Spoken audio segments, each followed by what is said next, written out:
Hi, and welcome to TXDZNY. On today's show, I'm going to be diving a little bit deeper into the Lightning Lane multi-pass and the Lightning Lane single pass system. So in my last video, I did a quick little breakdown of the new systems. When I did the video, Disney hadn't announced yet that they were going to do a tier system. So this is going to be a little update to the system that I'm going to be telling you guys about. They announced that they're going to be doing the tier system like they used to do on the old Fast Pass system. So it's going to be pretty much a combo of the Genie Plus where you're going to be paying for it, and the old Fast Pass system where you're going to get to do 3 rides beforehand, but it is going to be tiered. So I'll get into each park on how this breaks down. So at Magic Kingdom, your Lightning Lane single pass is what was used to be the individual Lightning Lane is still going to be Seven Dwarfs Mine Train and Tron. At Magic Kingdom, your Lightning Lane multi-pass Tier 1 rides are going to be Tiana's Bayou Adventure, Space Mountain, Big Thunder Mountain, Jungle Cruise, and Peter Pan's Flight.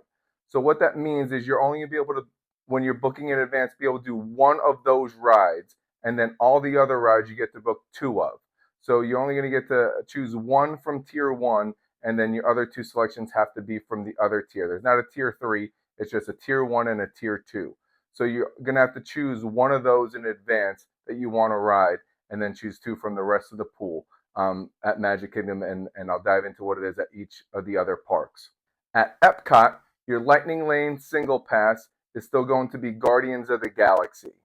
But your Lightning Lane multi-pass is going to be, for Tier 1, is going to be Ratatouille, Frozen, and Soarin'. So those are going to be the rides from your Tier 1, and then all the rest of the rides are going to be in Tier 2, where you're going to be able to do 1 from the Tier 1, and once again, 2 from the Tier 2 when you're booking this in advance.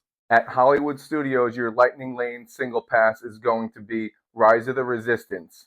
At Hollywood Studios, your Lightning Lane multi-pass Tier 1 is going to consist of Slinky Dog, Rock and Roller Coaster, Smuggler's Run, and Mickey's Runaway Railway.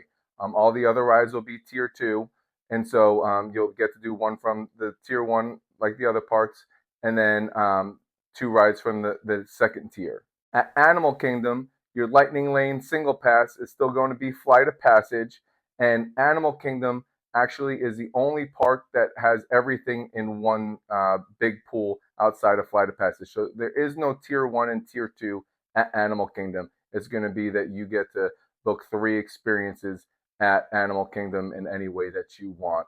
But Flight of Passage will still be that Lightning Lane single pass like it has always been. As I said in my previous video, you do, unlike the old Fast Pass system, once you do 1 ride, you get to book a new one. So it's not on the old Fast Pass system. You had to use all 3, and then you got to use try to book a new experience. This one's going to be soon as you use one. So it appears what a pro tip on this is going to be is for starters to try to rope drop, so you can like for a park like Magic Kingdom or something like that where there's several rides in that Tier 1. Try to maybe getting on one of those rides just at when the park's opening, where you don't even need one of these Lightning Lanes for.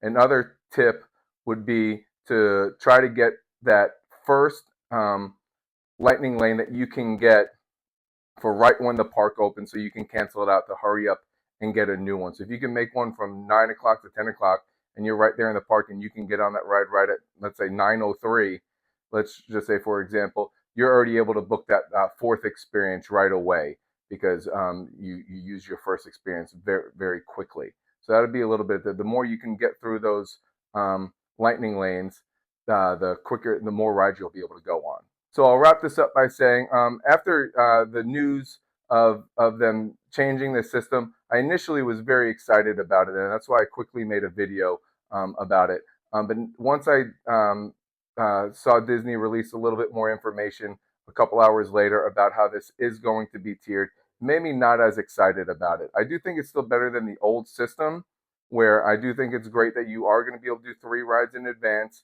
and I know it's still paid. I was expecting it always to still be paid, so that wasn't surprising. But I wasn't expecting it to be tiered. So that's a little bit disappointing to me. I'm feeling like if you're spending this, $30 a day, and then even if you're doing the Lightning Lane single pass, you're talking this, let's just say that's $15. You're talking $45 plus normally for each person. So for me, for like a family of four, you're getting close to $200 after taxes a day for this Genie Plus and the Lightning Lane multi pass and the Lightning Lane single pass. So it does get pricey. It's more expensive than it used to be, but you are getting um, a little bit more of a head start on it now. But I was hoping that they wouldn't do a tiered system. So I hope they maybe after this opens up on July 24th, that maybe after seeing this, that maybe they won't tier it. Maybe see that the park is getting a little bit spread out, or maybe not as many people are buying it. Who knows what it is? But I do hope that they eventually maybe get rid of this tier system. If I had to guess, I don't think they will, but I do think that was a little bit of a drawback of this whole entire thing was keeping it tiered. So that's it for this episode. Please like and subscribe, and thank you for watching. Bye.